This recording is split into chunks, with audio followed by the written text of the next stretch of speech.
د میدان وردګو سپورت او بدني روزنې امریت د قوت الرمي فدراسیون سره په همکارۍ د شپږو ولایتونو ترمنځ د قوت الرمي سیالۍ ترسره کړې چې پکې 120 تنه ورزشکارانو ګډون درلود.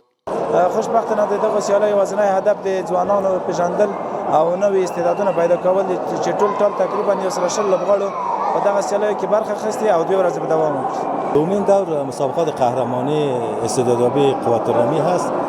تعداد 120 ورزشکار در 3 کاتگوری سنی نوجوانان، جوانان و بزرگسالان از 6 ولایت کشور اشتراک کردند.